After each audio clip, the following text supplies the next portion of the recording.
Hola, queridos amigos. A continuación les presentamos un nuevo episodio de La revelación de un ocultista. Sabemos cuánto tiempo llevan esperándolo. Pero antes de que vean este video, tengo que decirles unas palabras. Después de escuchar toda la impactante información que nos contó nuestro invitado, nos enfrentamos a la cuestión de publicar este material. Somos conscientes de que la información expresada por nuestro invitado en este episodio puede causar una ola de indignación e incluso insultar los sentimientos de los creyentes. Esta no es en absoluto nuestra intención ni nuestro objetivo. Pedimos disculpas de antemano a quienes puedan sentirse insultados por las palabras de nuestro invitado. Todo lo expresado en este video es únicamente el punto de vista de nuestro invitado. Es su opinión. Y el equipo de Control de las Sombras no comparte su punto de vista. Sin embargo, no podíamos dejar de publicar este video porque da respuesta a muchas de las preguntas que ustedes han dejado en los comentarios. Por lo tanto, por sus numerosas peticiones, les presentamos la revelación de un ocultista, prácticamente sin recortes.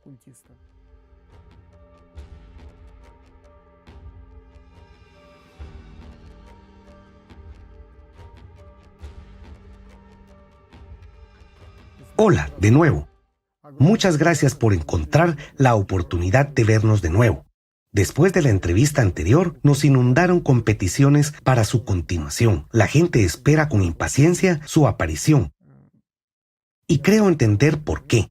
Lo que usted dice y cómo lo dice produce una impresión imborrable. Terminó su última entrevista diciendo que a la gente le costaría olvidarle. Y a juzgar por los comentarios, eso es lo que realmente ocurrió. La gente es incapaz de olvidarle. Por supuesto. Y no me olvidarán. Después de todo, ¿cuál es la esencia de un ser humano? ¿Qué es lo que realmente buscan cuando no se mienten los unos a los otros y cuando están a solas con ustedes mismos? Echen un vistazo sincero. Quieren elevarse por encima de todos. Quieren poder sobre los demás. ¿En qué piensan cuando me miran? ¿Y qué desean en secreto? Algunos pretenden insultarme, criticarme y juzgarme. Pero eso es solo cuando 2 o 3 personas están viendo el video juntas, para quedar bien delante de los demás.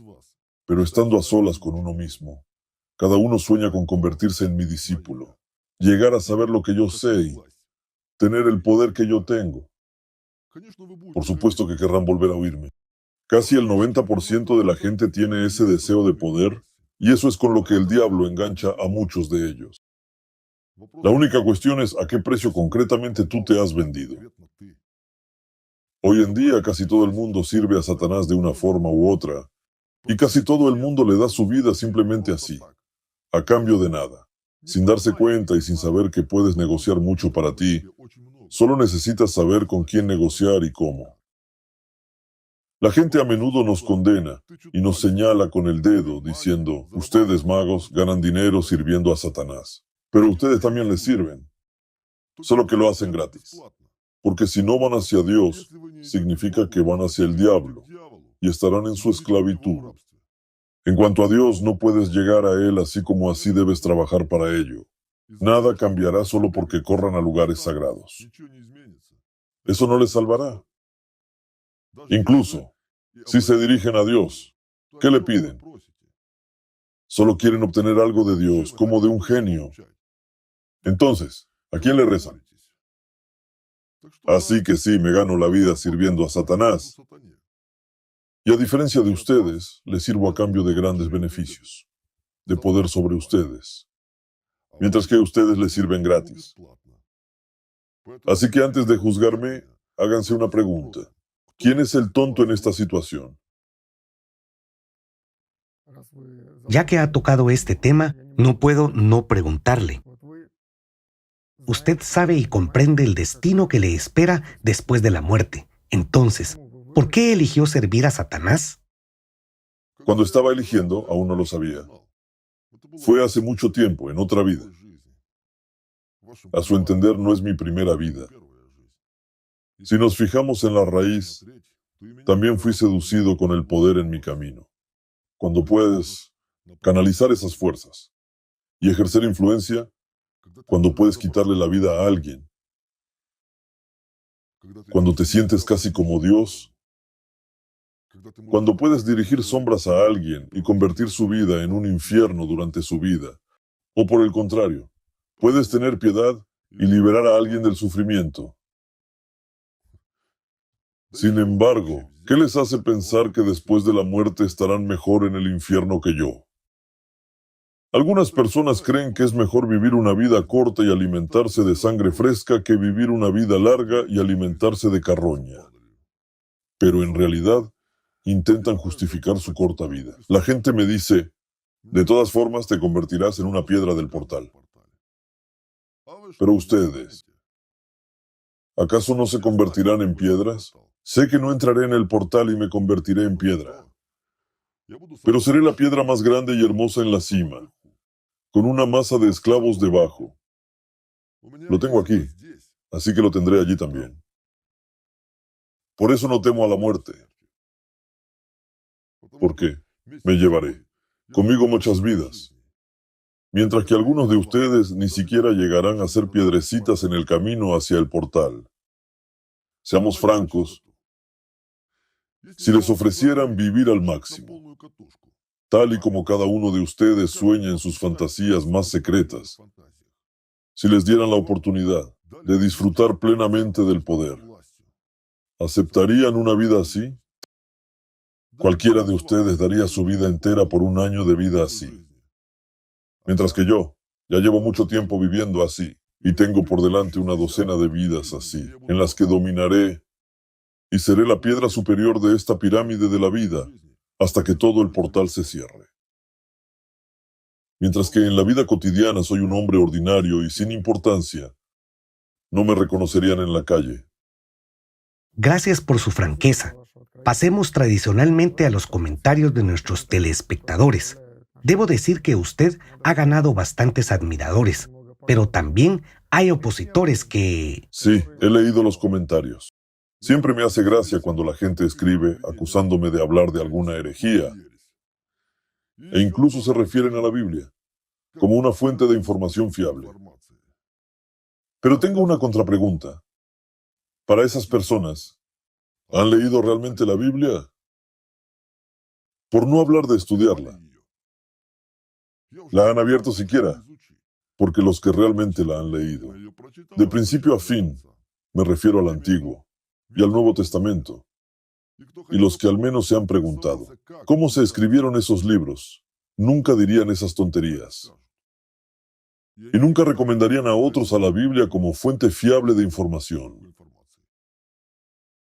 ¿Saben cuántos cambios y adiciones se hicieron a los textos de lo que ustedes llaman la Sagrada Escritura? ¿Cuántas veces se reescribieron esos textos? Es como con las leyes. Cuando llega cada nuevo presidente y las reescribe para sí mismo, no para la gente. Lo mismo pasó con la Biblia. Fue escrita por esclavos de mi amo, y no fue escrita para que ustedes aprendan a salvarse de Satanás y lleguen a Dios, sino para fortalecer su poder sobre ustedes. Bueno, ese es un tema aparte, sobre cómo no solo sus escrituras, sino toda la historia fue reescrita. No se trata de eso ahora. Por lo tanto, no solo conozco la Biblia mejor que ustedes, sino que también conozco a quienes la escribieron. A diferencia de ustedes, conozco sus religiones y conozco sus escrituras porque ese es mi trabajo. Tengo que saber con quién trato. Y no tengo ningún enfrentamiento con ninguna religión del mundo, porque tenemos el mismo amo.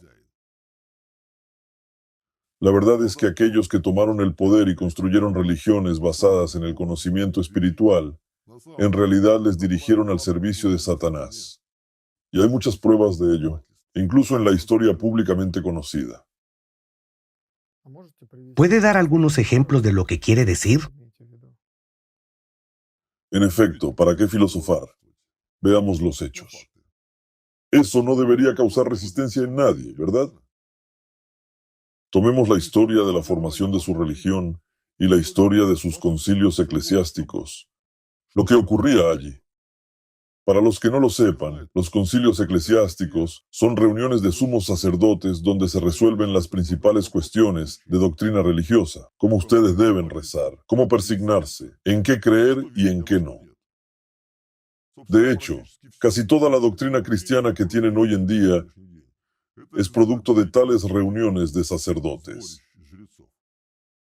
Y eso es en lo que ustedes creen. Son aquellos a los que siguen. Ustedes son creyentes, ¿verdad? Así que las decisiones de los concilios eclesiásticos no deben evocar ningún resentimiento en ustedes. De lo contrario, simplemente no podrán considerarse creyentes. Veo lo que está insinuando.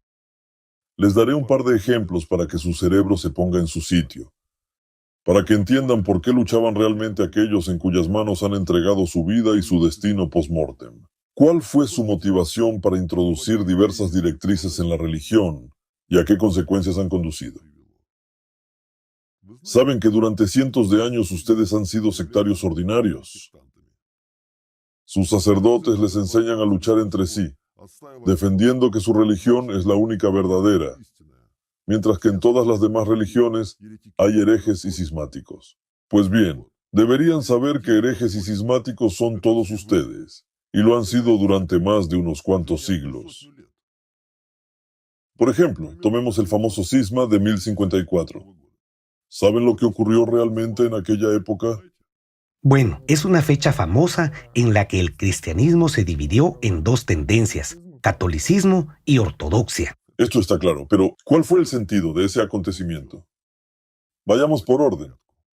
Tal vez esto puede ser una noticia para muchas personas, pero el Papa no siempre tuvo tal estatus en la sociedad como lo tiene hoy en día. En la mente de la gente existe el gran mito de que, desde la época de Pedro, todos los papas posteriores tuvieron autoridad exclusiva.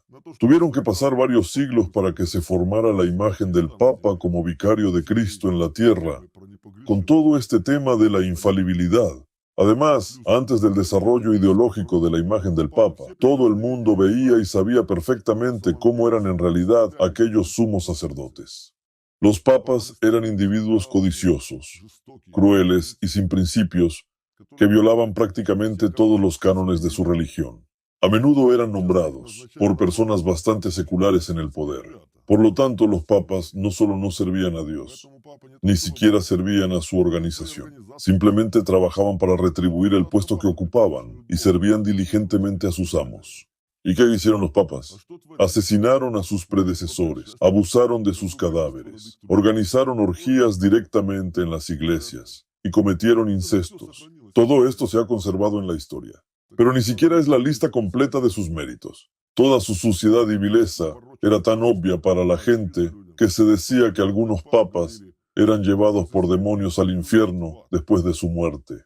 Benedicto IX fue particularmente notable, e incluso fue llamado el diablo del infierno disfrazado de sacerdote. Pero después, los papas se convirtieron de repente en personas infalibles y santas, vicarios de Cristo mismo en la tierra.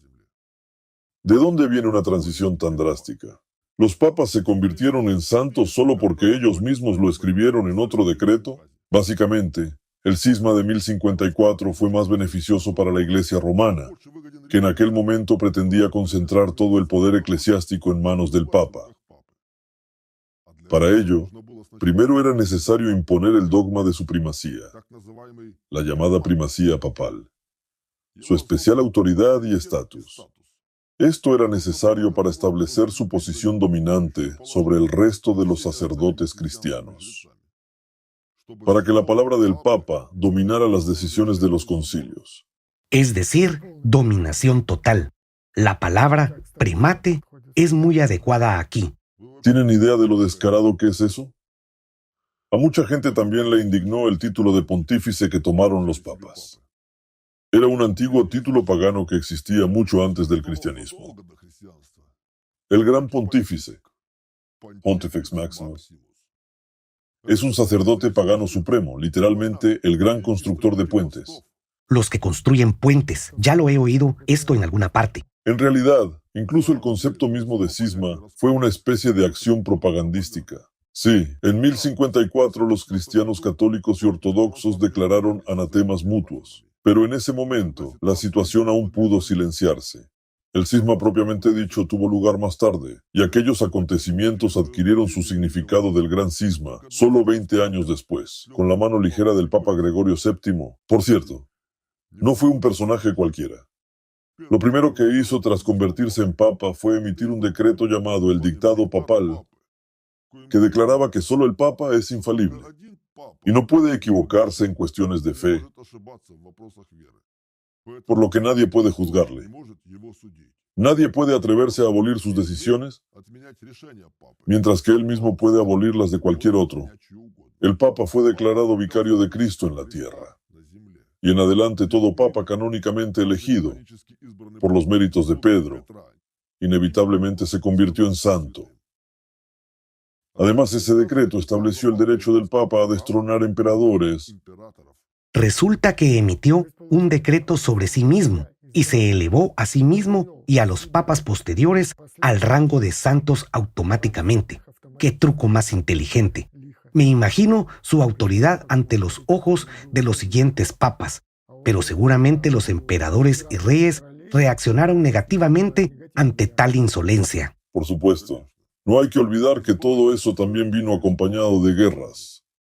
Quien ganaba dictaba sus reglas. Como resultado, el cisma se convirtió en una especie de división de esferas de influencia.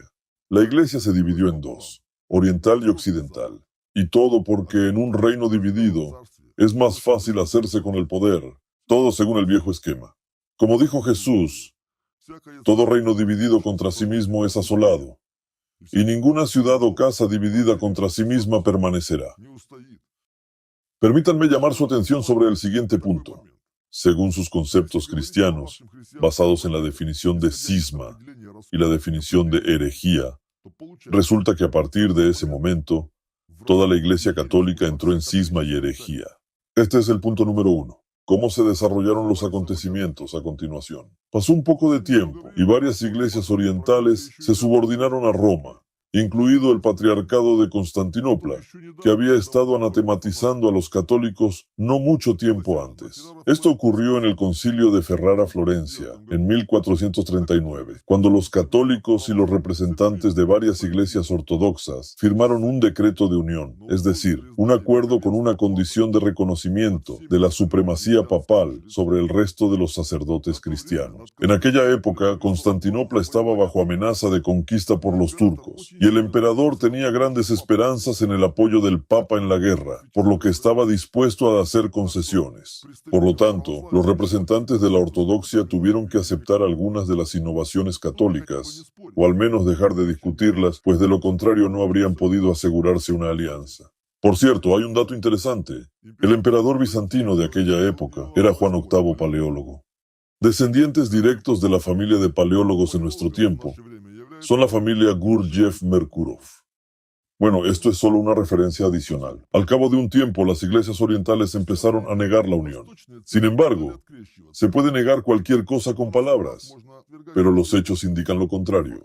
El hecho es que la adopción de la herejía había tenido lugar. El poder del Papa se había fortalecido, y todos esos acontecimientos tuvieron consecuencias irrevocables para los siglos venideros. Por cierto, el ejemplo de aquel concilio muestra muy claramente a quién ustedes han confiado la formación de los fundamentos de su religión. Les sumergiré un poco en la atmósfera de aquel acontecimiento. Por ejemplo, el inicio del concilio se pospuso muchas veces porque no podían decidir quién debía tener un trono más alto y si el patriarca debía besar el zapato del Papa. El nivel de preparación de los participantes en las delegaciones también variaba. Muchos eran sencillamente incompetentes para tener debates teológicos. No todos tenían un conocimiento perfecto de las escrituras y los escritos de los padres de la iglesia. En fin, como siempre, basta con ver las modernas reuniones de burócratas para comprender lo que ocurría en aquella época. Después de todo, nada ha cambiado. A pesar de todos sus altos cargos, se trataba de personas ordinarias que se enfadaban, se enojaban, peleaban y discutían. Las actas de los concilios se han conservado hasta nuestros días, así que pueden leer por ustedes mismos qué insultos se ponían unos a otros y en qué se convertía el diálogo entre aquellos miembros del alto clero. Cuestiones financieras banales también contribuyeron al ambiente. El Papa prometió inicialmente pagar el mantenimiento de la delegación ortodoxa, pero no cumplió su palabra. Mientras tanto, el concilio se prolongó durante meses y los invitados del Papa pronto se quedaron literalmente sin medios de subsistencia. Incluso tuvieron que empeñar sus pertenencias para llegar de algún modo al final del concilio. Imagínense cómo fue trabajar en esas condiciones y en qué estaban ocupadas sus mentes durante la discusión de puntos controvertidos de la doctrina religiosa. Fue un medio de presión muy eficaz para obligar a la gente a firmar las resoluciones necesarias lo antes posible. En fin, lo mismo de siempre.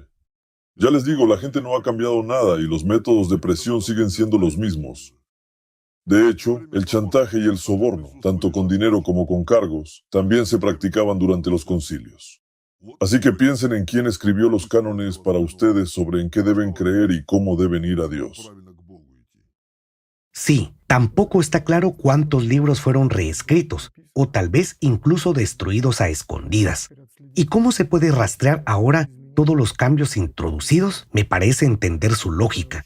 ¿Está insinuando que apenas queda nada sin distorsionar en la enseñanza de Cristo? Y supongo que pondrá otro ejemplo. Su entendimiento es correcto. ¿Ha oído hablar de la llamada reforma eclesiástica de Nikon?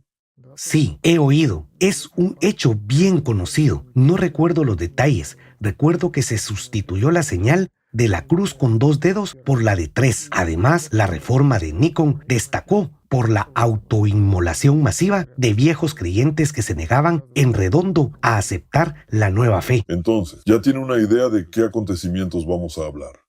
En resumen, ¿de qué se trata? En aquella época, dio la casualidad de que el zar Alexei Romanov, padre de Pedro el Grande, y el monje Nikita Minov se encontraron. Ambos tenían jodidas ambiciones y sed de poder. Para que lo entiendan, Nikon soñaba con convertirse en un nuevo patriarca ecuménico. ¿Esto no les recuerda a nada?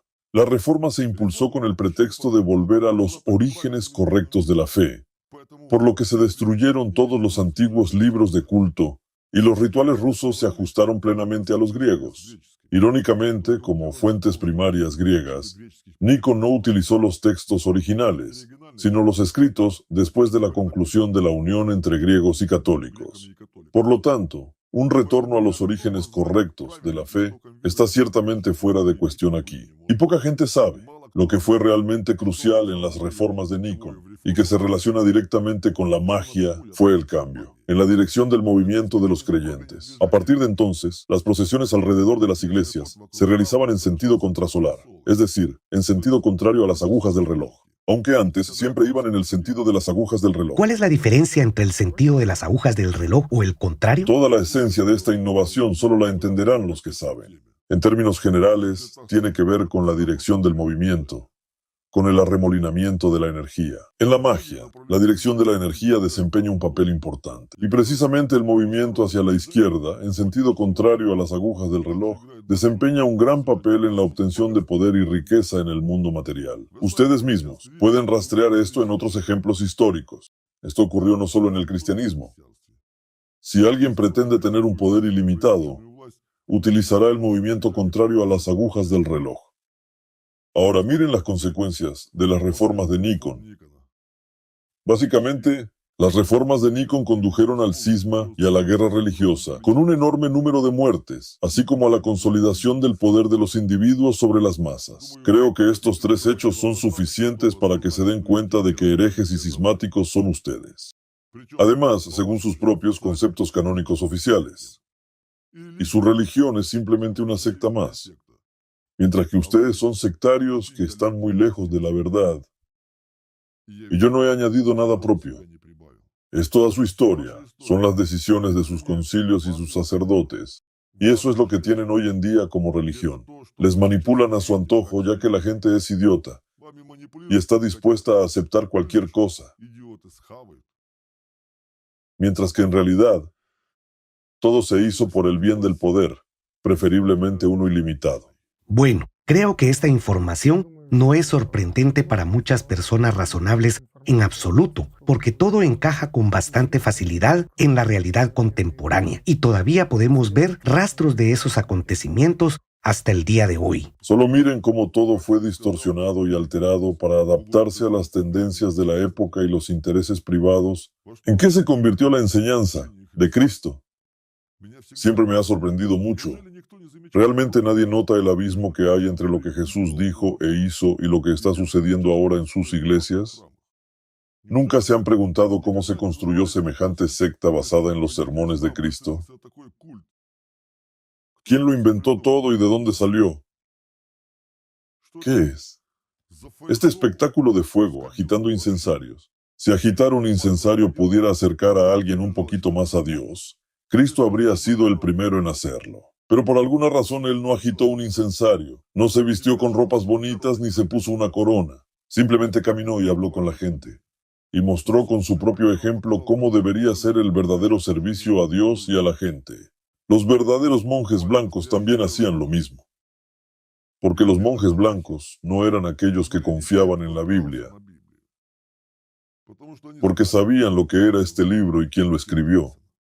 ¿Quiénes eran los monjes blancos? Hoy en día existe una división entre el clero blanco y el negro, pero esto no es más que un convencionalismo, una parodia de lo que solía ser. Originalmente, a los monjes no se les medía por sus ropas, sino por sus obras. Los chamanes blancos o magos blancos servían a la gente, liberándola de las fuerzas oscuras, de la brujería, para que la gente pudiera salvarse espiritualmente. Los magos blancos no podían hacer ningún daño, mientras que los sacerdotes negros eran siempre los que servían a las fuerzas oscuras, al mundo de las sombras, al diablo. En otras palabras, había una clara división. Los monjes blancos no servían al mal y no practicaban la magia. Sin embargo, con el tiempo todo se distorsionó. El conocimiento que conducía a Dios fue tomado y convertido en religiones con montones de rituales mágicos. ¿Y qué tienen ustedes? Hoy como resultado, se les han privado de elección, se les han privado de alternativas. No tienen los verdaderamente blancos. Después de todo, la magia no se divide en blanca y negra. La magia es magia. Y todos sus sacerdotes son meros esclavos de demonios mezquinos. Si tomamos a los primeros cristianos, ellos no tenían nada de eso.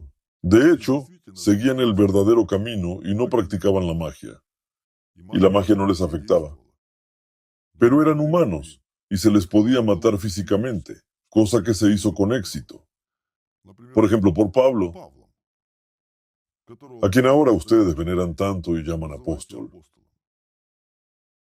Jesús nunca lo vio en su vida. ¿Por qué de repente se convirtió en su apóstol? ¿Cómo es que no lo vio? Pablo era en realidad un verdadero satanista. Dormía con un libro, bajo la almohada, que contenía instrucciones claras sobre cómo sacrificar niños para obtener poder y control sobre la gente. Esto es, satanismo puro. Un asesino de los verdaderos seguidores de Cristo. Eso es lo que era su Pablo. Después de todo, son sus propias palabras sobre sí mismo en el Nuevo Testamento, en Hechos de los Apóstoles, donde describe sus atrocidades contra los primeros cristianos. Más tarde, según la leyenda, Pablo supuestamente vio una luz brillante y oyó la voz del propio Cristo que le decía, ¿por qué me persigues? Así Pablo recuperó la vista y creyó. ¿En serio? ¿Ustedes creen en eso? Entonces, ¿por qué no hacen santo a cualquier chiflado al que se le aparece Jesús, María y todos los santos? Por alguna razón, cuando oyes cosas así, la primera pregunta que surge es sobre la salud mental de esa persona. Mientras que en este caso, una alucinación se convirtió de repente en un argumento para reconocer a Pablo como apóstol, aunque ni siquiera hubo testigos de ese suceso. ¿Cómo podía Pablo reconocer la voz de Cristo si nunca la había oído? ¿Y por qué evitó Pablo reunirse con los verdaderos apóstoles de Cristo después de esto? Surge una pregunta. ¿No embelleció Pablo los acontecimientos para ganarse el reconocimiento de los primeros cristianos? Para ganarse su confianza. Y no olvidemos que Pablo era judío, y no de los ordinarios, mientras que los desertores de otras religiones eran severamente castigados en aquella época. Sin embargo, Pablo eludió milagrosamente el castigo. Solo estuvo un mes en la cárcel para guardar las apariencias, y luego siguió haciendo lo que había empezado. Aquí está la clave de la milagrosa transformación de Pablo. De brutal perseguidor de los primeros cristianos, al supremo apóstol, La cosa es que a Pablo se le dio una misión secreta para desarrollar una nueva religión basada en la enseñanza de Cristo. Si no puedes vencer algo, conviértete en su líder. Este esquema es tan antiguo como el mundo. Además, Pablo era de hecho altamente educado, incluso diría especialmente entrenado para tal misión. A diferencia de Pedro, que permaneció analfabeto por el resto de su vida, y no sabía ni leer ni escribir. Pablo lo utilizó como herramienta para lograr sus objetivos. Necesitaba a una persona que conociera personalmente a Cristo para manipular la situación, jugar con la autoridad de una persona del círculo de Cristo y sonar más convincente para la gente. En resumen, Pablo necesitaba un traidor que vendiera todo lo sagrado a cambio de gloria y poder. Así fue como empezaron a andar juntos y a predicar la nueva doctrina que Pablo ya había desarrollado. ¿Acaso la gente no se dio cuenta de la sustitución? Por cierto, ¿por qué la gente también aceptó la enseñanza rehecha de Pablo? Porque era conocida y nada nueva. En aquella época, la religión más extendida en Europa era el mitraísmo. De hecho, si no fuera por el cristianismo, ahora todos habríamos sido mitraístas, porque ya en aquella época este culto estaba bastante desarrollado y podía pretender ser una religión mundial, aunque ya era un culto rehecho de Mitra, traído a Europa por magos de Babilonia. ¿Qué hizo Pablo en esencia? Rehizo el culto de Mitra, basándose en la Torá, y creó una nueva religión mundial. Resultó ser una especie de mitraísmo, con sabor judío o judaísmo universal, para no judíos, una religión de esclavos. Para que se hagan una idea de la magnitud de este copiar-pegar, les daré un par de esquemas de cómo era el culto a Mitra. Por ejemplo, el nacimiento de Mitra se celebraba el 25 de diciembre. Según una leyenda, cuando Mitra nació de una roca, primero le dieron la bienvenida 3 reyes magos, o más exactamente, 3 magos. Los nuevos seguidores del mitraísmo se sometían a una ablución ritual similar al bautismo moderno.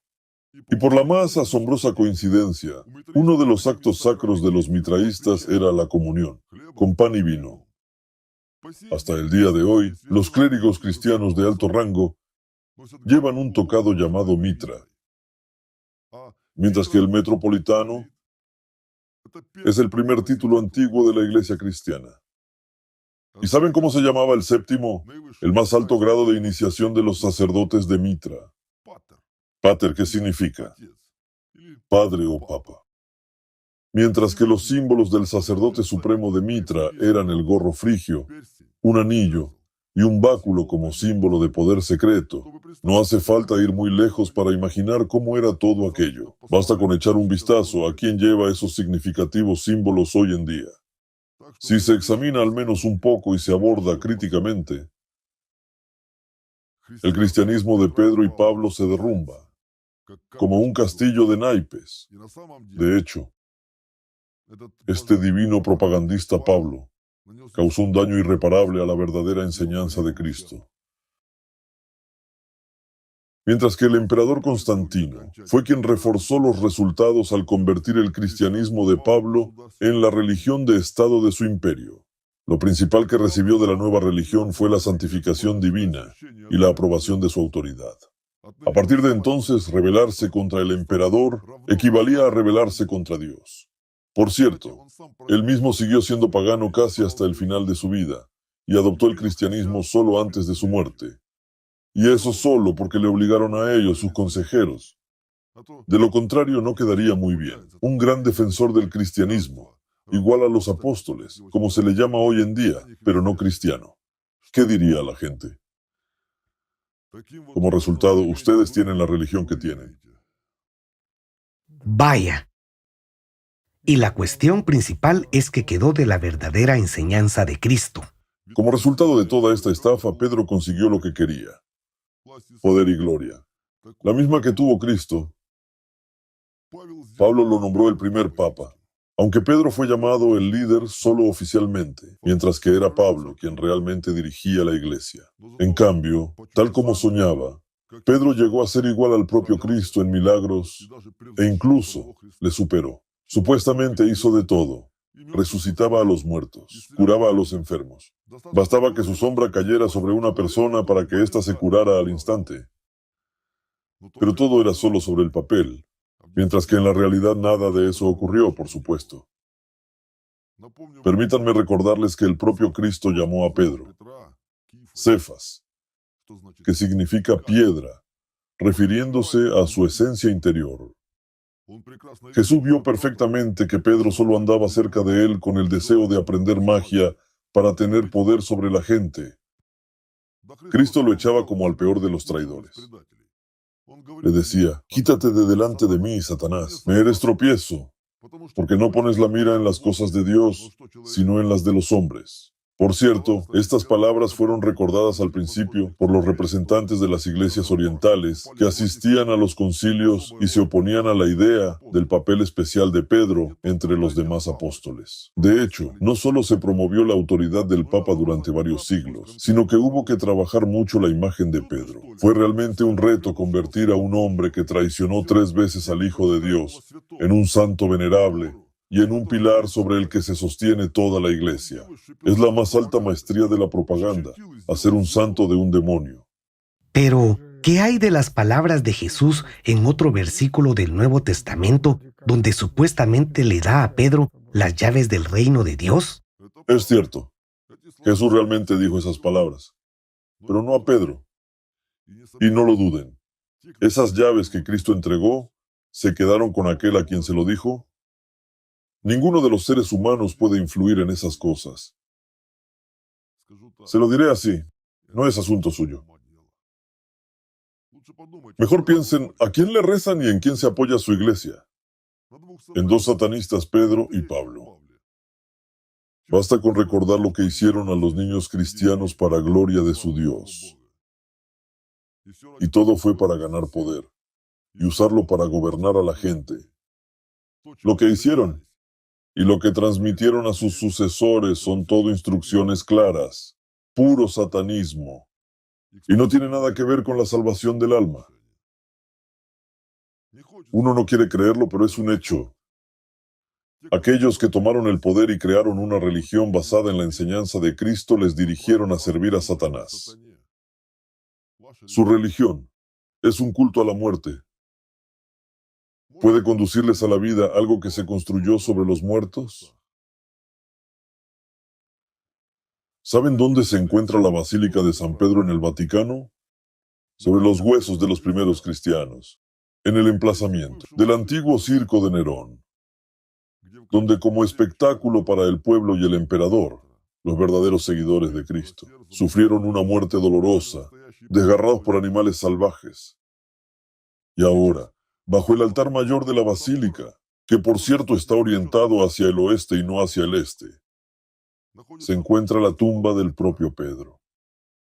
Piénselo, un cadáver bajo el altar. Saben que hasta el día de hoy existe una regla canónica establecida de cumplimiento obligatorio que prohíbe construir una iglesia sin colocar reliquias. Es obligatorio colocar las llamadas reliquias en los cimientos de una futura iglesia bajo el altar. Y si alguien se atreve a violar esta regla, será excomulgado. Esta regla fue adoptada en el Concilio Ecuménico, es decir, por la decisión conjunta de todas las iglesias existentes. Solo que este hecho no recibe mucha publicidad. No he oído a nadie hablar de ello. Y probablemente soy la primera persona que se lo dice últimamente. Para ser sincero, escucho esto por primera vez. ¿De verdad hay un muerto debajo de cada altar? Y lo más importante, ¿para qué? Para que un templo tenga éxito, hay que pagar por ello. Se necesita un conductor. Y esta tradición se remonta a la más remota antigüedad. En la antigüedad, cuando construían una fortaleza, enterraban a un niño bajo la primera piedra, mientras que si construían un templo, es decir, un edificio de culto, enterraban a una niña.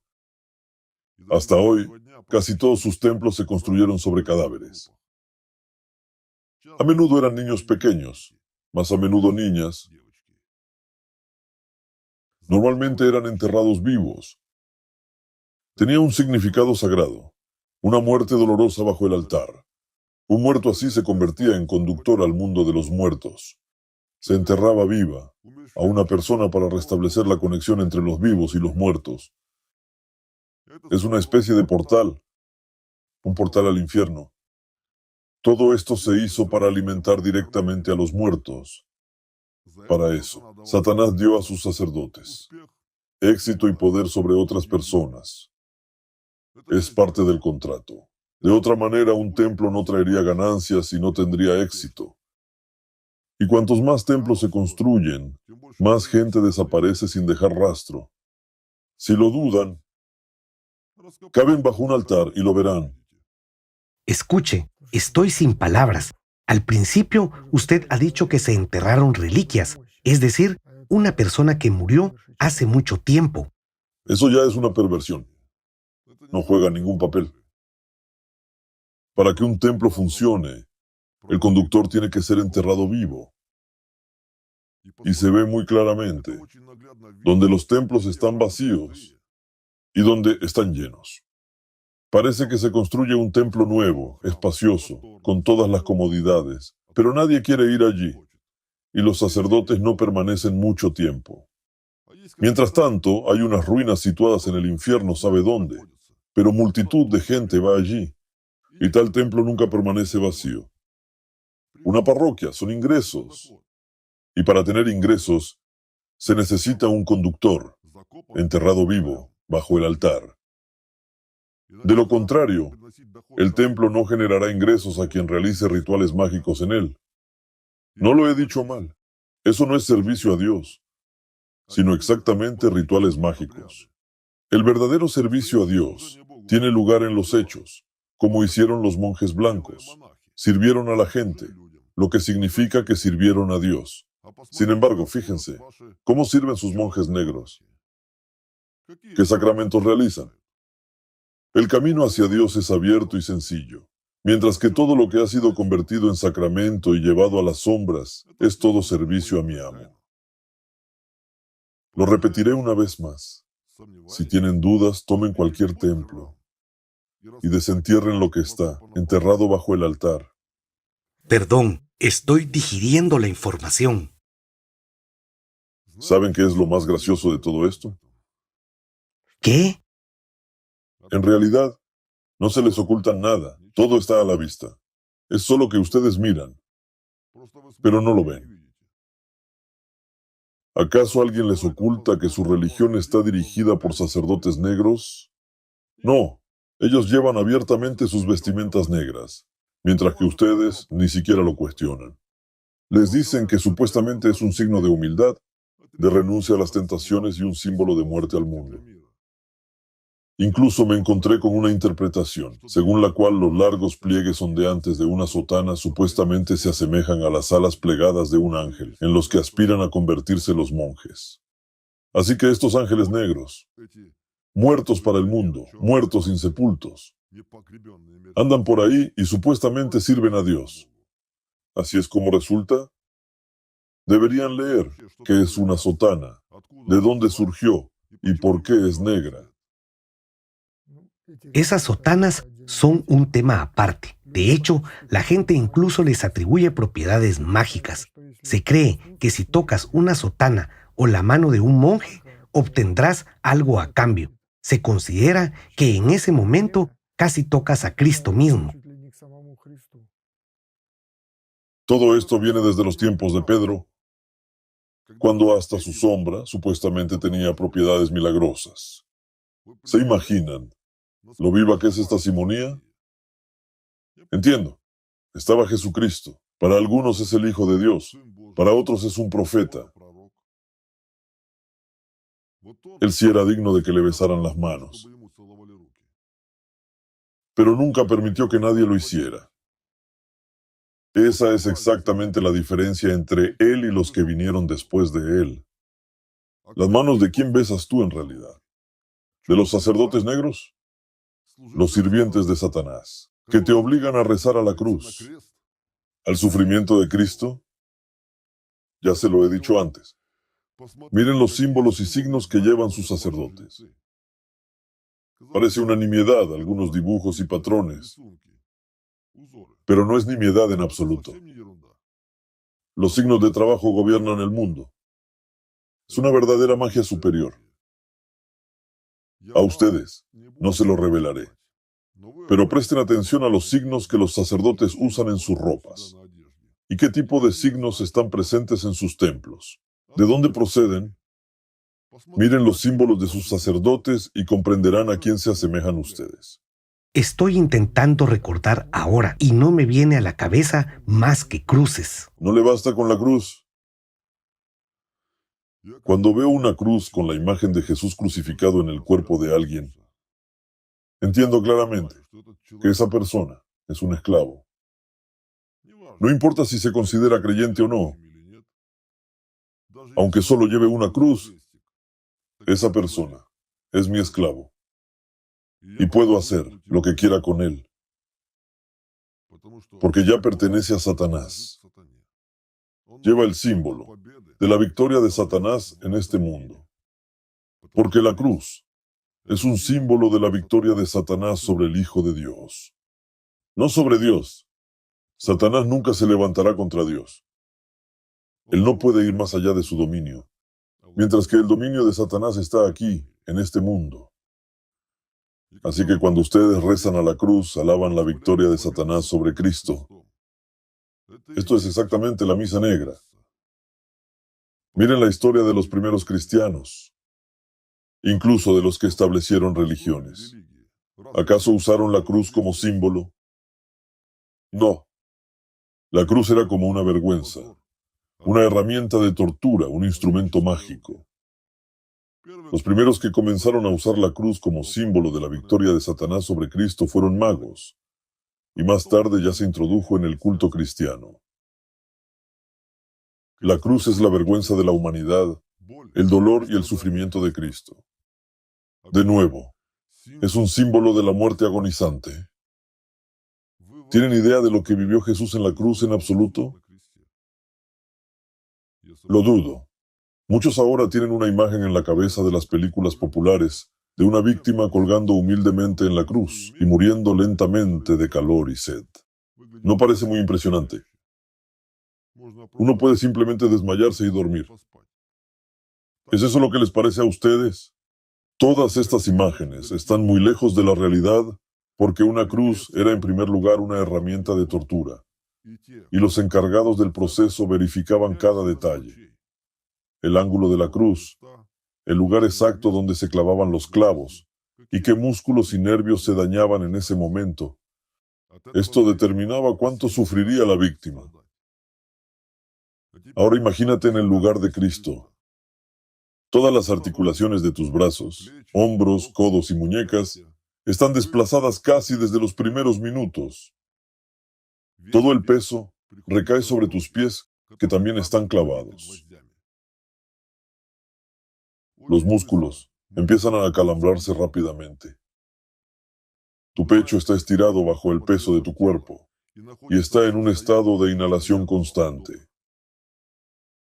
Para exhalar, tienes que apoyarte en los pies y levantar el cuerpo.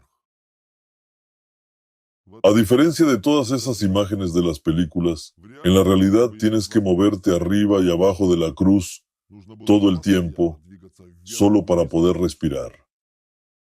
Y permítanme recordarles que en ese momento la espalda de Jesús estaba destrozada por la flagelación. Cada inhalación requería de su increíble esfuerzo. Desmayarse o perder el conocimiento significaba morir asfixiado. Así que tuvo que aguantar. Y eso duró muchas horas. Soportarlo todo y permanecer consciente es una presión fisiológica increíble. Es un esfuerzo al límite de la capacidad humana. Probablemente, ya después de unas horas, el corazón de Jesús comenzó a fallar, y lo más probable es que terminaría con el corazón roto. Por cierto, normalmente las personas eran ejecutadas, completamente desnudas en una cruz. Así que imaginen ese sufrimiento, dolor y humillación. Sin embargo, creo que lo que realmente rompía el corazón de Cristo era que abajo había gente mirando todo aquello y sin hacer nada. Dejaron que unos canallas crucificaran al Hijo de Dios. Ahora les dicen que la cruz es un símbolo para recordar el sacrificio de Cristo. Pero lo que realmente deben recordar es la traición, que todos le traicionaron. Estaba en la cruz solo y nadie le tendió la mano. Nadie compartió su agonía. Miles de personas estaban alrededor y solo una docena de soldados custodiaban la cruz. La multitud podría haberlos aniquilado en 3 segundos y no quedaría ni rastro. Sin embargo, todos simplemente estaban allí, contemplando la lenta y dolorosa muerte en la cruz de aquel que había venido aquí por ustedes, para darles la salvación. Aquí está, el poder de Satanás en la mente de la gente. Una mentalidad psicológica de un esclavo impuesta por el diablo. Aquí está la fuerza de Satanás. Por eso la gente se convierte en magos, para controlar a esclavos como ustedes. Acabo de recordar una escena de los hermanos Karamazov, de Dostoyevsky, en la que Jesús vuelve a la tierra, pero de nuevo es capturado y encarcelado por consentimiento de la gente. Eso es cierto. Si él volviera aquí, lo crucificarían de nuevo, porque no reconocerían la verdad que él llevaba. Es demasiado diferente de lo que sus religiones están llenas hoy en día. Y precisamente los que ahora gritan más alto que nadie que son creyentes, serían los primeros y más ruidosos en gritar, ¡crucifícalo! Primero ustedes permitieron que el Hijo de Dios fuera torturado y crucificado. Olvidaron sus palabras y ahora también se burlan de él. Han construido su altar sobre un cadáver y han puesto una cruz sobre todo ello. Sin embargo, ese no es todo el panorama. Lo que está bajo el altar es una parte. ¿Pero qué tiene lugar en el altar?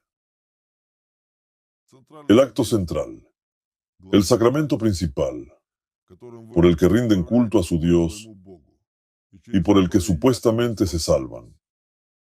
La Santa Misa, o comunión, es un ritual ocultista no disimulado, un verdadero ritual de magia negra, de sacrificio humano.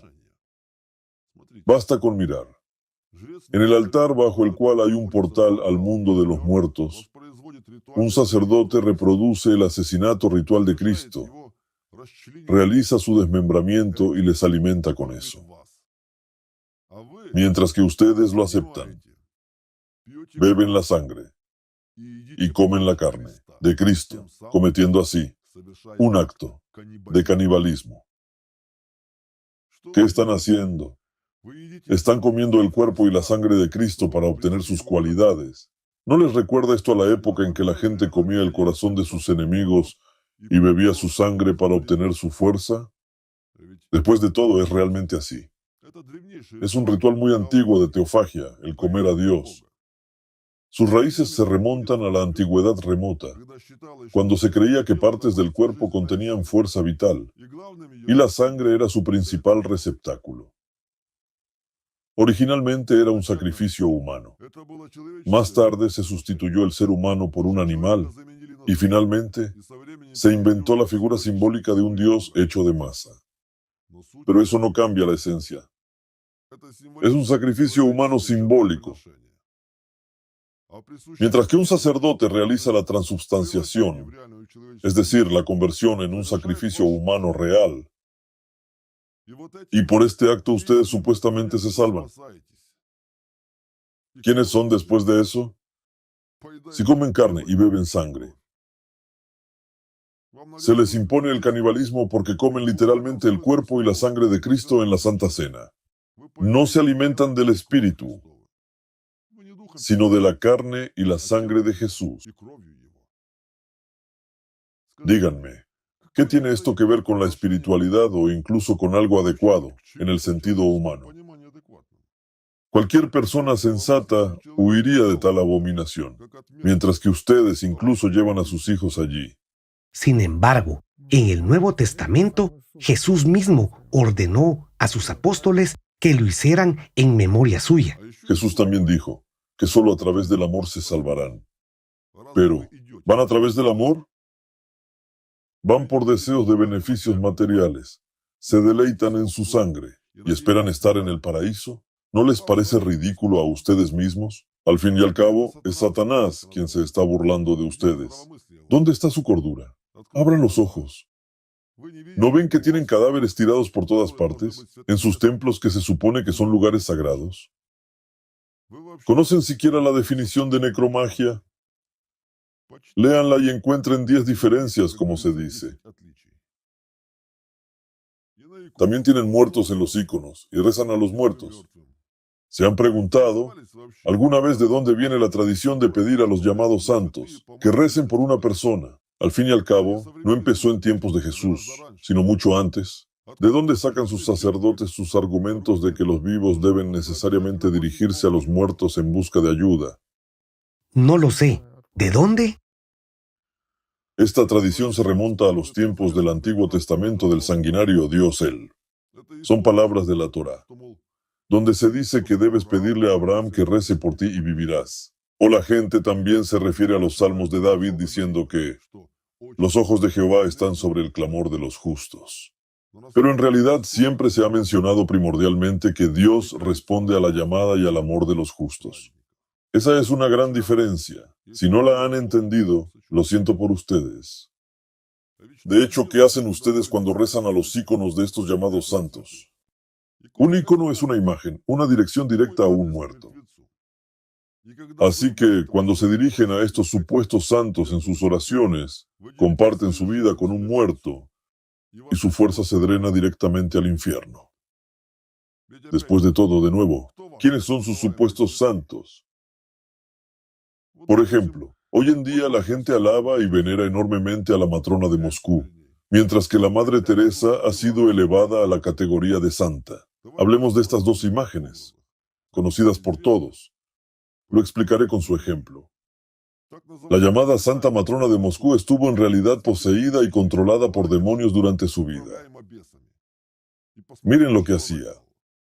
¿A qué se reduce su supuesta santidad?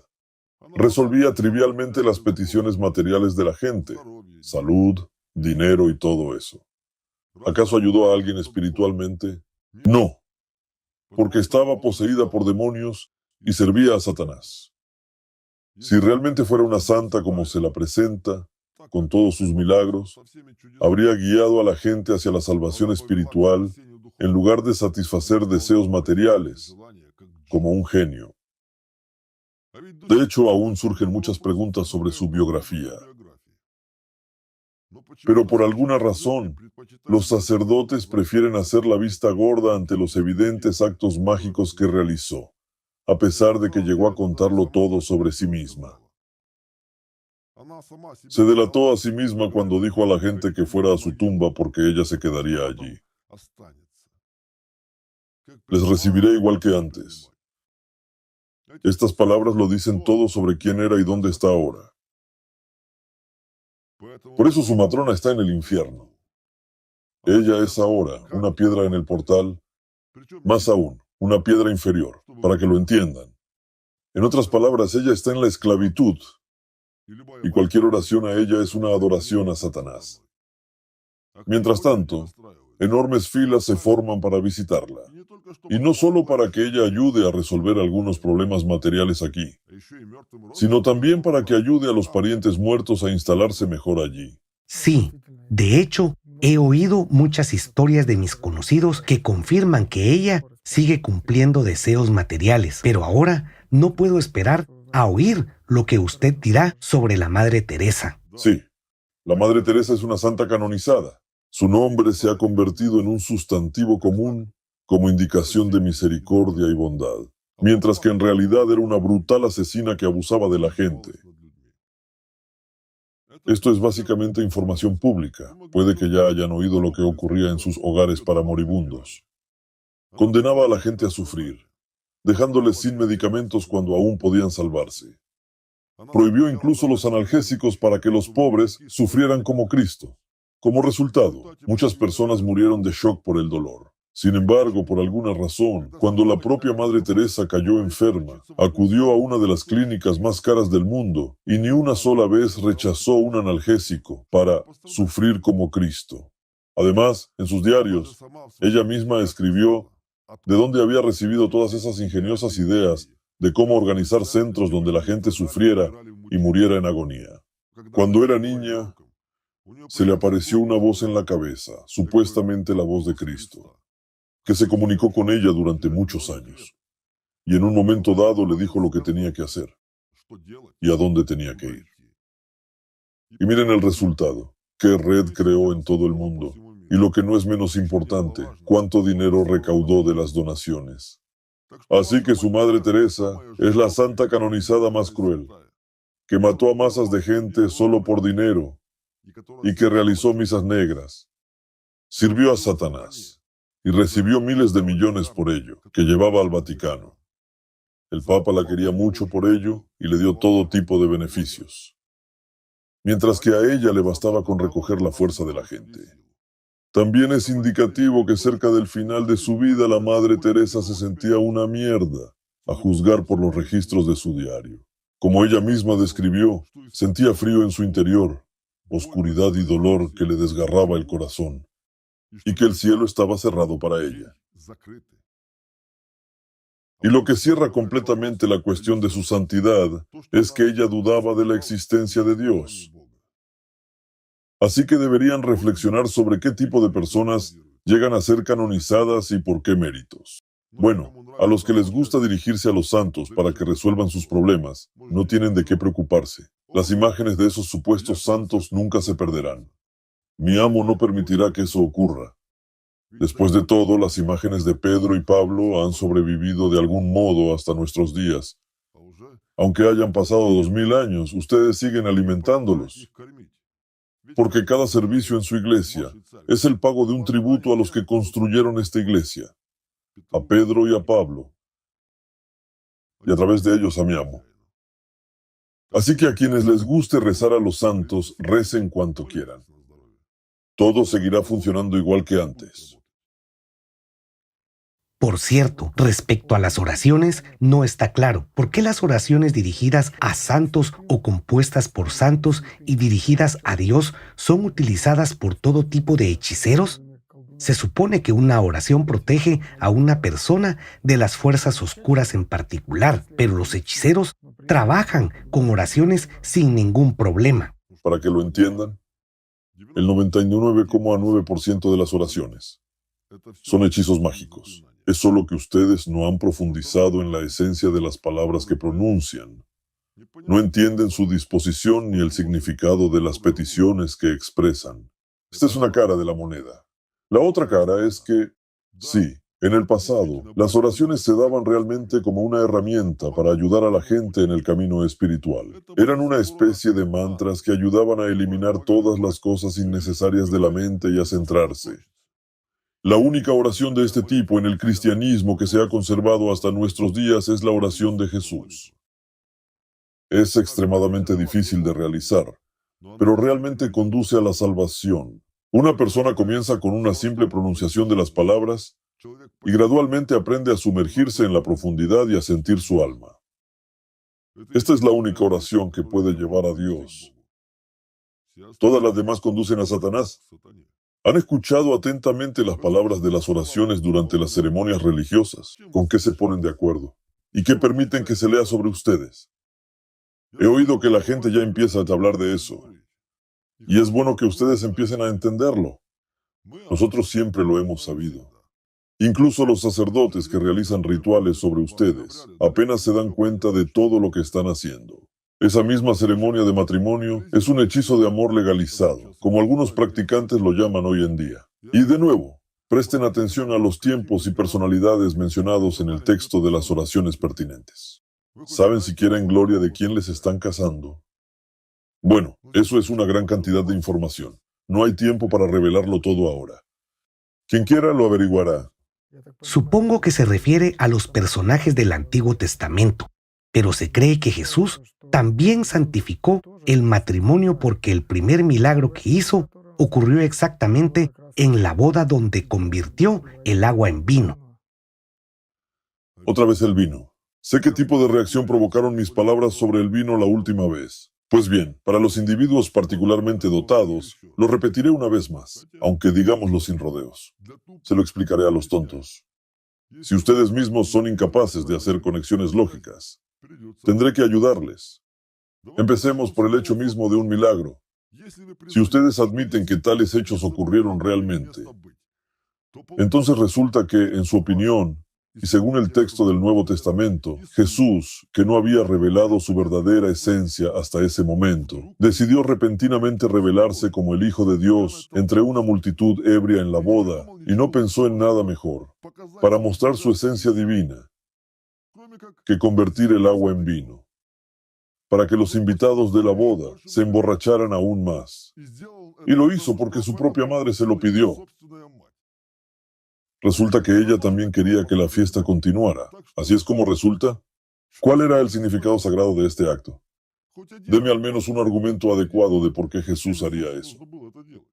Déjeme pensar. Bueno, si continuamos su lógica, efectivamente no tenía ningún sentido hacer un milagro delante de gente borracha, porque después lo atribuirían a la intoxicación etílica o simplemente lo olvidarían de todos modos. Personalmente, no tengo más argumentos, salvo que esto está escrito en el Nuevo Testamento.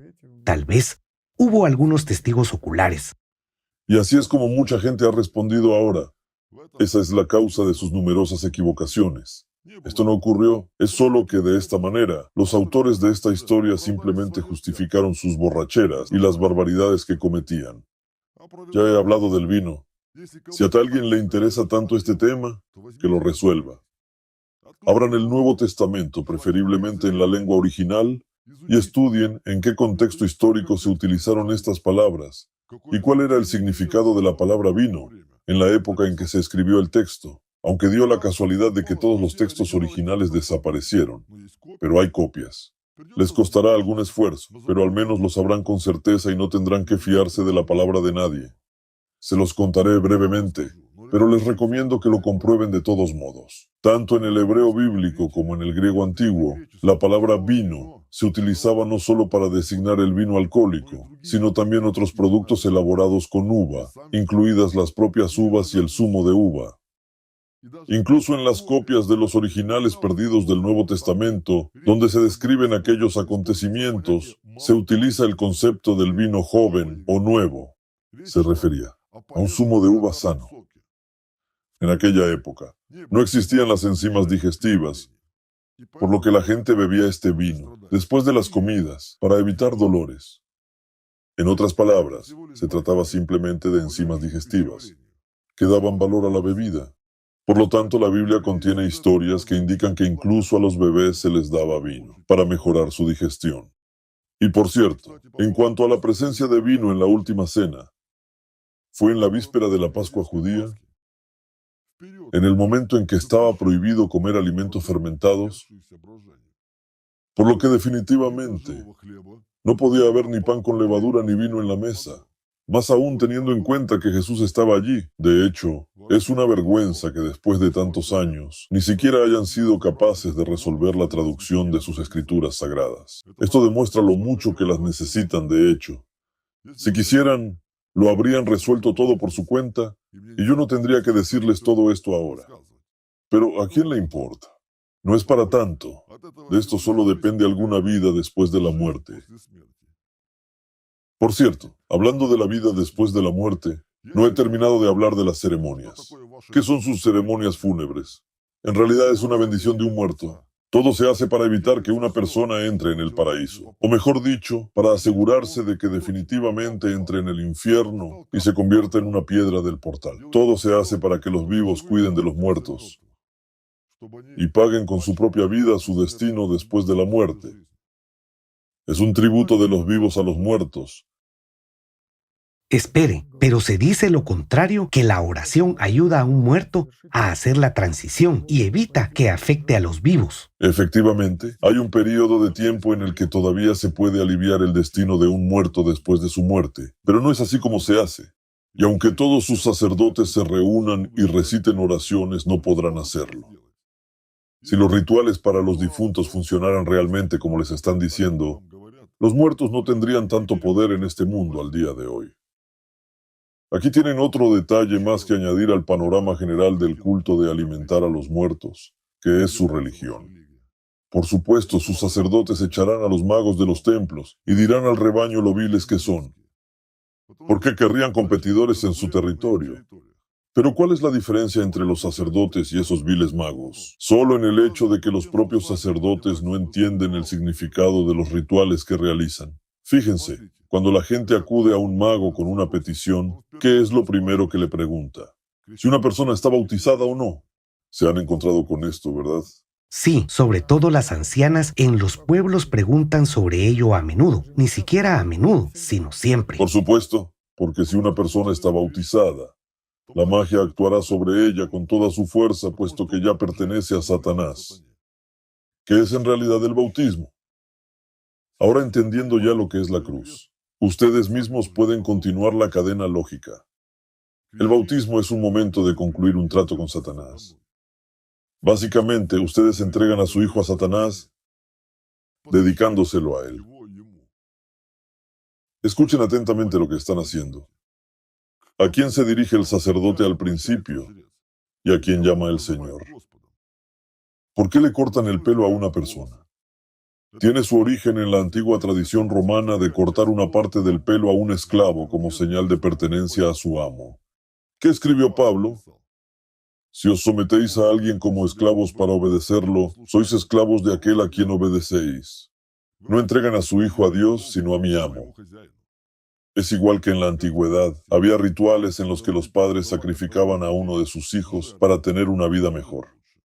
Lo mismo ocurre hoy en día. El bautismo es en realidad un acto de sacrificio. Sí, supuestamente es simbólico. Pero de hecho, miren el mundo. Está lejos de ser un mero simbolismo. Por eso, si estás bautizado, eres esclavo de Satanás. Tus padres te entregaron a él ya en tu infancia. Miren su religión desde fuera. Es un culto a la victoria de Satanás sobre el Hijo de Dios. Alaban a mi amo cada vez que se persignan. Tracen lo que su mano está dibujando en el espacio cuando se persignan. Están dibujando un pentagrama, el símbolo de una cabra, el símbolo de Baphomet. En el pasado era un signo que incitaba a una persona a una acción malvada, así que surge una pregunta: ¿a qué tipo de acción insta a la gente? Hacerse la señal de la cruz es lo mismo que alabar a Baphomet. Es un símbolo oculto de Satanás. Efectivamente, últimamente han aparecido muchos videos sobre este tema, sobre la señal de la cruz, que es un pentagrama. Ahora, después de sus palabras, se percibe de forma completamente distinta que muchos famosos utilizan ostentosamente símbolos cristianos, se persignan en público y se hacen tatuajes con crucifijos. También he recordado que los jugadores de fútbol besan cruces durante los partidos de fútbol, etc. Así que piensen, ¿a qué condenan a sus hijos cuando los bautizan? ¿Y a quién los dedican a ellos y a ustedes mismos cuando se ponen la cruz en el cuerpo? Si la cruz fuera realmente un símbolo de servicio a Dios, los verdaderos seguidores de Cristo serían los primeros en llevarla. Pero no lo hicieron. Y a los primeros cristianos, yo no les pudiera haber hecho nada. Mientras que hoy en día casi todo el mundo está abierto. Y da igual el tipo de cruz que sea, recta, invertida o incluso girada hacia un lado. El hecho sigue siendo el hecho. Tú te entregas a Satanás. Y si sirves a Satanás, al menos deberías saber en qué te metes. Los sacerdotes más altos en la jerarquía definitivamente saben en qué se meten y a quién sirven. Pero eso es una larga historia. Tal vez hablemos de ello en otro momento. Para ser sincero, me he quedado sin palabras. Es simplemente un horror. No es un horror. Todavía no les he contado nada. Esto es simplemente lo que hay en la superficie. No saben cuál es el verdadero horror, pero no se lo voy a contar por ahora. ¿Sabe? Lo que más me llama la atención es el hecho de que todo sea tan lógico y obvio. Es una oscuridad más oscura, pero nadie se da cuenta de esa oscuridad. Es más, todo el mundo la percibe como luz. Satanás nunca esconde nada. Lo tiene todo a la vista. Solo que ustedes son tan estúpidos que no lo ven. Les han lavado el cerebro y les han puesto un saco en la cabeza. Lo llaman fe y les alimentan descaradamente con carne de muerto. No estoy exagerando, es un hecho. Abran los ojos y miren. Miren dónde acuden. Nadie sale de un templo lleno de fuerza. Después de un diálogo con Dios, se supone que una persona está llena y no escurrida como un trapo. Y no estoy hablando del dinero, hablo de la fuerza interior, de la vida. Lo más importante es que ustedes mismos lo apoyan todo. Con su consentimiento se realiza el culto de servir a Satanás. Los sacerdotes les muestran abiertamente las señales de a quién sirven, pero ustedes siguen yendo allí, adorándoles y besándoles las manos. El báculo que llevan habla claramente por ellos. ¿Lo han visto? Es uno con serpientes. Desde la antigüedad, el símbolo de dos serpientes entrelazadas que se encuentran cara a cara en la parte superior ha sido un símbolo de poder supremo sobre la materia. Pueden ver un símbolo así en las imágenes de Baphomet. Bueno, es comprensible porque Baphomet necesita tal símbolo. Después de todo, realmente tiene poder sobre la materia. Este es su mundo, es su hogar. Pero ¿por qué un cura necesita tal signo? La respuesta se esconde en un pequeño detalle. En el símbolo de Baphomet, dos serpientes se encuentran con sus hocicos mirando hacia una pequeña esfera, mientras que en el símbolo de sus sacerdotes superiores también hay una cruz sobre esta esfera. Baphomet no la tiene, pero los sacerdotes sí. Eso es porque con esta cruz, el símbolo adquiere un significado adicional y se lee como un símbolo de poder sobre la materia para la gloria de aquel que derrotó a Cristo. Es el símbolo de aquel que dotó de poder a los sacerdotes aquí. Entonces, ¿para la gloria de quién trabajan? Para la gloria de aquel que derrotó a Cristo. Para la gloria de aquel que les dio este poder. Para la gloria de Satanás. Así que estén seguros. Los sacerdotes superiores saben en qué se meten, para qué sirven y a quién sirven. Mientras que el resto de los que llevan sotana simplemente lo hacen para establecerse en un buen lugar y no trabajar duro físicamente. Se venden por un céntimo simplemente para que les besen las manos. Pero lo que importa aquí es lo que hacen en sus templos y los rituales que llevan a cabo. Todo esto es magia, que conduce a la tumba. Cuando la gente viene a los servicios religiosos no entienden y no se dan cuenta de que todo este baile con panderetas tiene lugar sobre un cadáver y hacia donde se va toda esta fuerza, toda su energía. Le roban hasta los huesos. ¿Por qué la gente suele sentirse mal después de visitar templos? Cuando vuelves a casa agotado y la próxima vez ya piensas que se supone que deberías ir a la iglesia, pero tu corazón no está en ello y tus piernas no quieren ir allí. ¿Por qué una persona se siente como si estuviera bajo un velo cuando se comunica con un egregor cristiano de cualquier tipo? Por cierto, esta es una de las preguntas más frecuentes en los comentarios. ¿Por qué uno se siente como un limón exprimido después de asistir a un templo? Este es su pago por comunicarse con el egregor cristiano. Es solo que ustedes no saben lo que sucede durante las ceremonias religiosas y no se dan cuenta de cómo y cuándo se les cobra un tributo. Todo dentro de un templo está organizado con este mismo propósito. Por eso hay cúpulas. Por eso hay signos de trabajo allí. ¿Por qué se construyeron los templos con tanta ostentosidad? Dorados por dentro, con lujo y brillo por todas partes. Para impresionar a la gente y para que se quede con la boca abierta. O vayamos por otro lado. ¿Cuándo suele acudir la gente a los templos? Cuando están destrozadas Se sienten mal y cuando quieren pedir algo. Y cuanto más te emocionas, más te abres y más pagas. Basta con que una persona vaya una vez a un templo y nunca se limpiará. Será una vaca lechera en ese egregor. Y si ya estás bajo un egregor, será difícil liberarte. Lo han visto ustedes mismos cientos de veces. Cómo los que van a menudo a los templos empiezan a volverse locos y cómo se deslizan gradualmente hacia el fanatismo.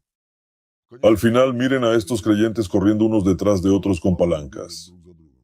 ¿Y qué enorme número de personas en este mundo han sido asesinadas por creyentes que tenían como lema, Dios está con nosotros, o por Dios? ¿Qué Dios? No el que da vida y salva almas, sino el que quita vidas. No ese Dios que trae a la gente al portal, sino el que los convierte en piedras alrededor de este portal del alma, el que me da poder a mí y les quita a ustedes su fuerza. Y no hay mejor lugar para realizar un ritual mágico que una iglesia. Si el objeto que te han encargado va allí. Una vez más, ¿por qué se pelean los curas hasta el día de hoy? Se pelean por propiedades y dinero. Nadie lucha por la salvación de sus almas. Les importa un bledo si van al infierno.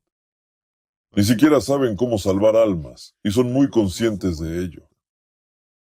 ¿A qué llevan a la gente? Al servilismo con el pretexto de supuestamente servir a Dios. Y miren, cuando hay una disputa en una iglesia, cuando los sacerdotes se pelean entre ellos por la propiedad, necesariamente se producen situaciones peculiares cuando, por ejemplo, alguien arrebata una cruz de alguien, la tira al suelo e inmediatamente se cae y muere. Y la gente dice que Dios ha castigado a esa persona por transgredir el objeto sagrado. No es Dios quien lo ha castigado, sino Satanás, porque la persona arrebató y derribó el símbolo de su victoria en este mundo, el símbolo de su grandeza. El diablo ha sido humillado. Dios, por el contrario, hubiera recompensado a esa persona, pero el diablo no perdona esas cosas. De ahí todas estas historias cuando en los tiempos del ateísmo militante, los templos fueron reconstruidos en edificios ordinarios. Entonces las cúpulas cayeron sobre la gente.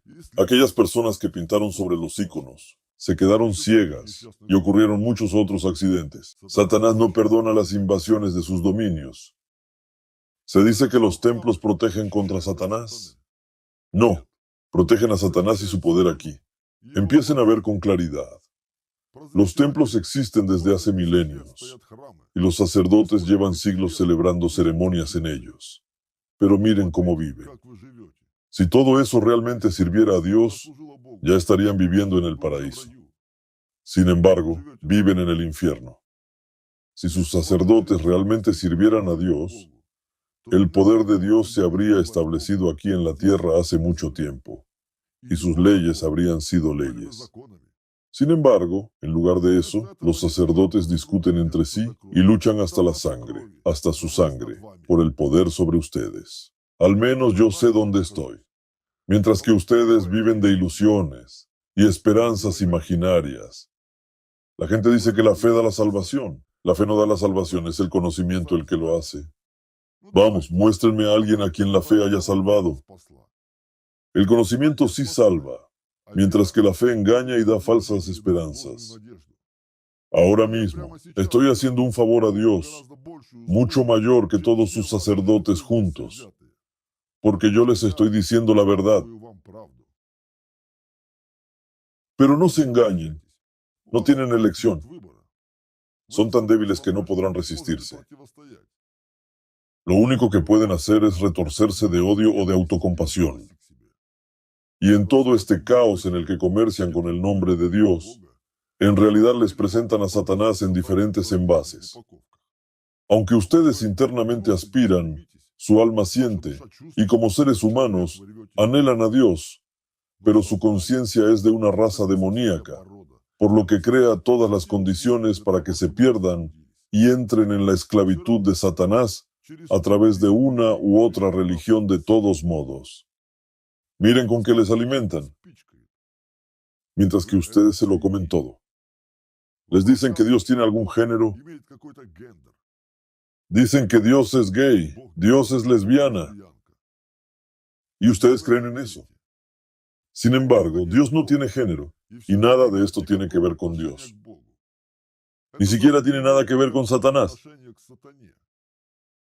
Es su baja caída. Es una destrucción de esa moralidad que fue construida. En su opinión, ¿quién está haciendo eso y con qué propósito? ¿Para que se vuelvan libres? ¿O lo contrario? ¿O más bien para matar todo lo humano que queda en ustedes?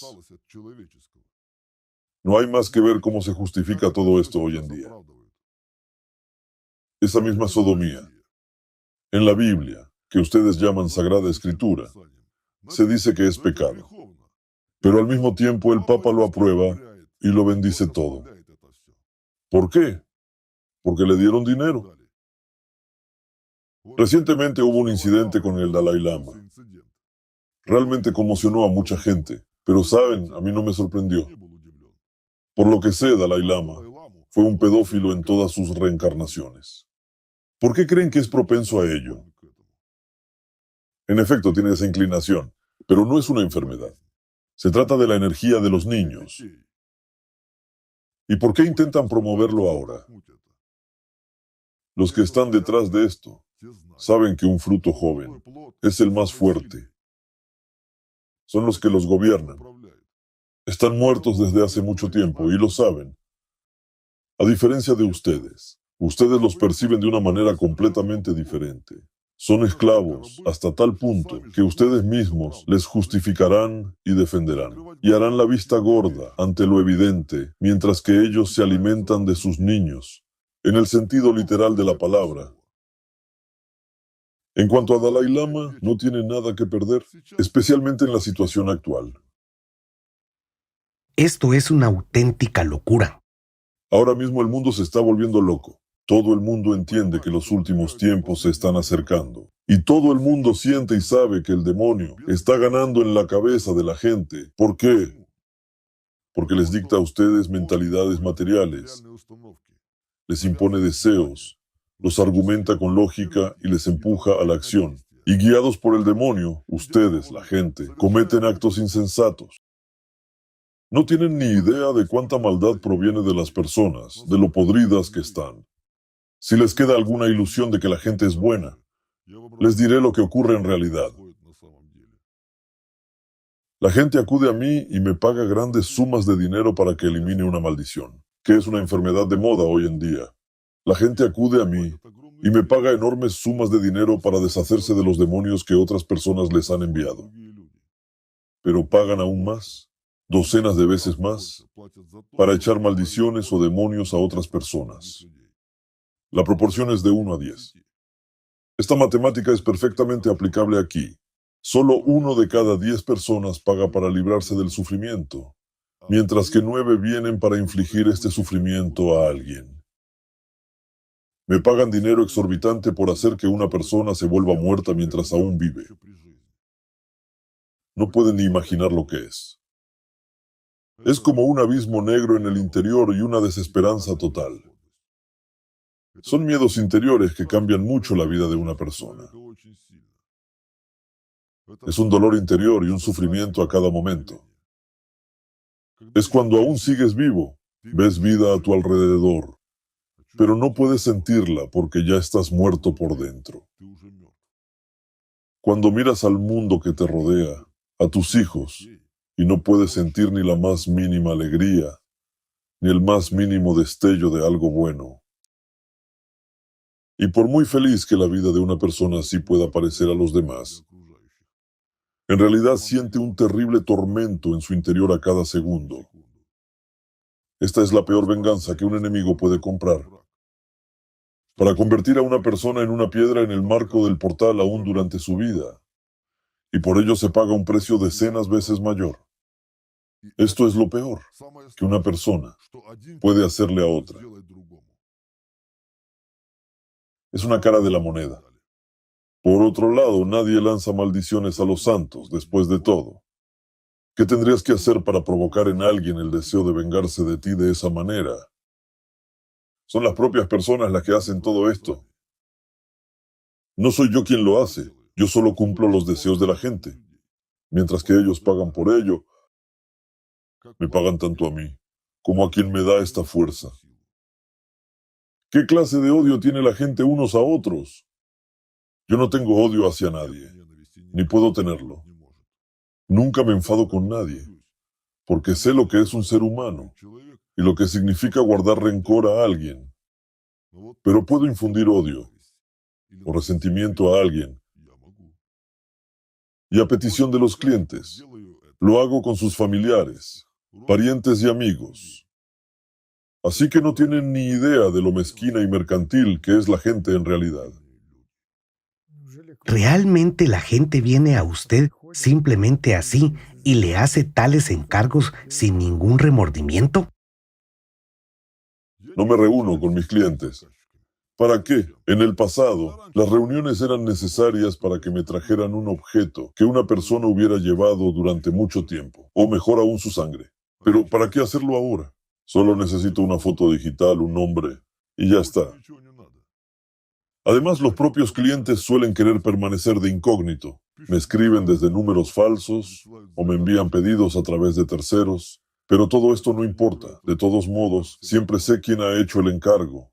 ¿Por qué ha mencionado exactamente una foto digital? Las imágenes digitales nos han facilitado mucho el trabajo, porque un archivo digital contiene y transmite toda la información sobre un objeto o la información sobre todo lo que ocurre cuando se graba un video, como está ocurriendo ahora mismo, por ejemplo. Así que estén seguros. Ahora estamos muy conectados. Me refiero a los que nos están viendo ahora mismo.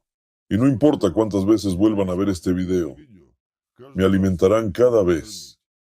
Por eso estoy aquí. Solo estoy recogiendo un tributo. Y ustedes sienten y entienden que estoy diciendo la verdad, pero su conciencia y sus demonios se resisten a ello. ¿Y por qué temen y se resisten?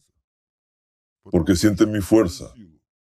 Porque nosotros tenemos una jerarquía rígida, y sus demonios se crispan sintiendo mi poder sobre ellos.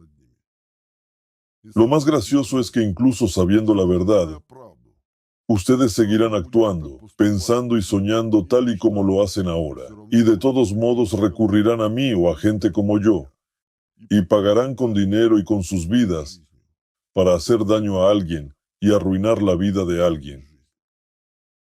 La gente dice, Satanás es un mentiroso. No, son ustedes quienes son mentirosos, mientras que Satanás siempre dice la verdad. Él es el príncipe de este mundo. No necesita mentir, porque de todos modos ustedes vendrán a él, arrastrándose de rodillas y suplicando, pidiendo beneficios para ustedes mismos, porque son esclavos, esclavos de su egoísmo y de su orgullo en primer lugar.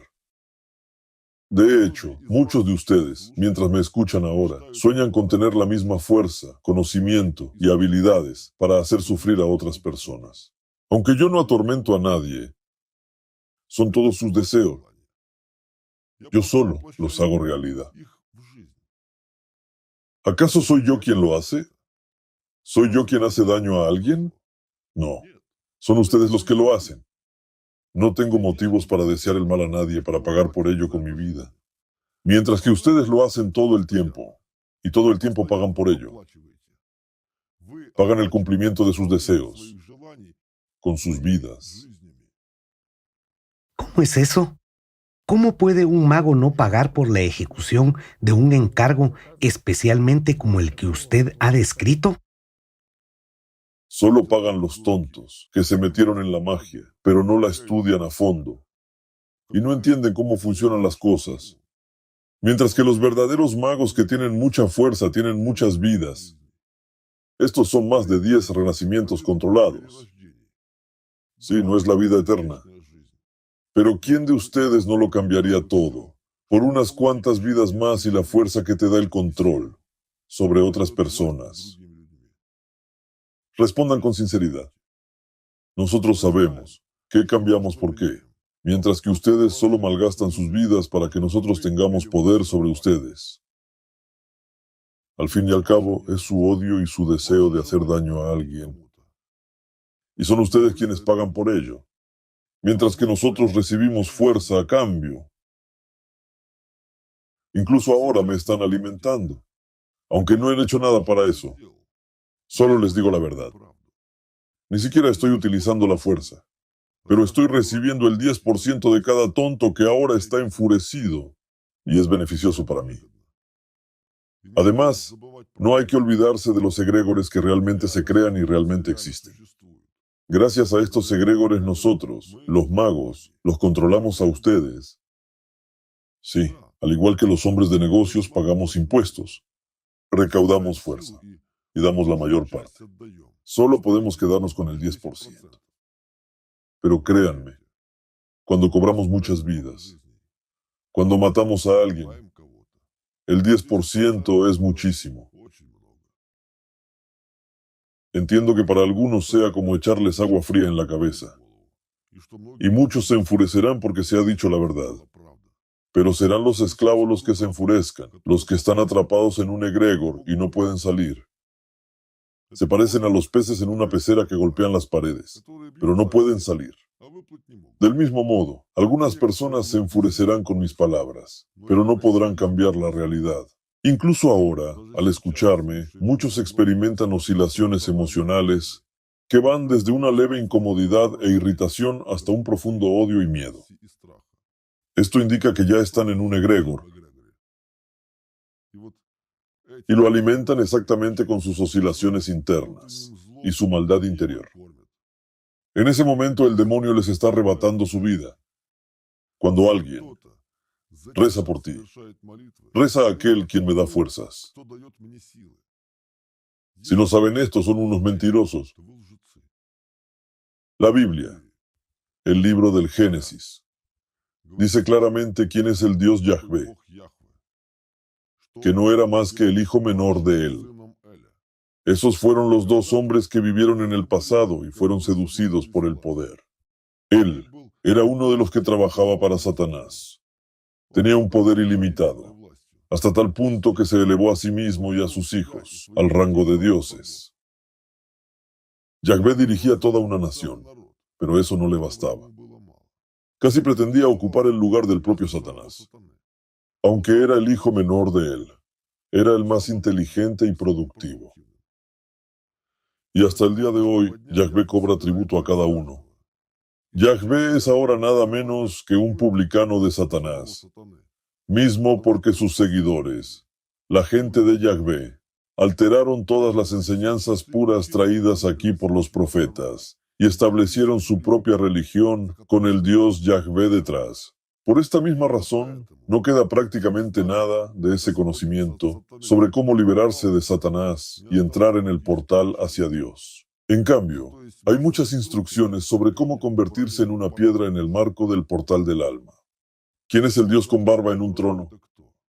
¿Acaso es el Dios del que hablaron los profetas? No, el Dios con barba en un trono, empezando por Zeus y otros como él, es la imagen del recaudador de impuestos, del publicano Yahvé, y está sentado en la cabeza de cada uno de ustedes. A él le cantan aleluya, aleluya, que literalmente significa alaben a Yahvé, glorifiquen a Yahvé. Le rezan, y todo el que se dirige a esta imagen se está dirigiendo a Yahvé. ¿Acaso Dios puede tener un cuerpo y una imagen? No, pero Yahvé lo tuvo, y existe en sus cabezas hasta el día de hoy. Es como una cuenta bancaria a la que envían un tributo. Pagan con su vida, por lo que reciben míseros beneficios por ello. De hecho, cada uno de ustedes siente el engaño y comprende lo que hace. Venden a Dios para conseguir al menos algún hueso de la mesa de Yahvé. Salud, ganancias y poder sobre alguien, solo para satisfacer sus deseos momentáneos. ¿Piden la salvación de sus almas? No.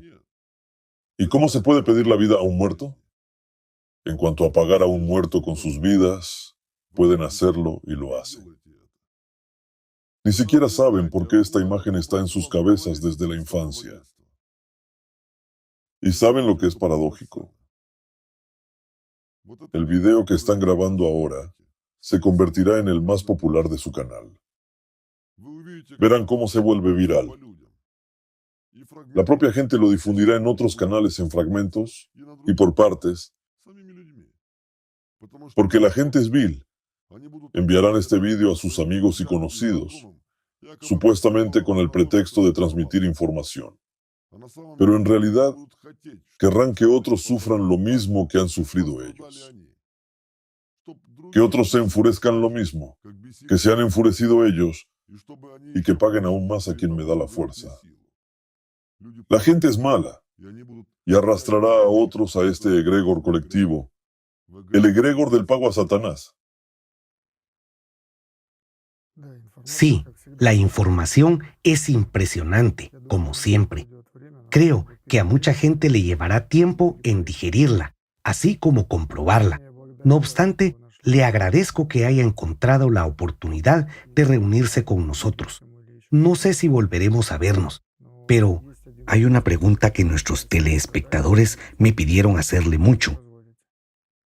Por supuesto, no voy a interrumpir la entrevista en un momento como este. Adelante, haga su pregunta.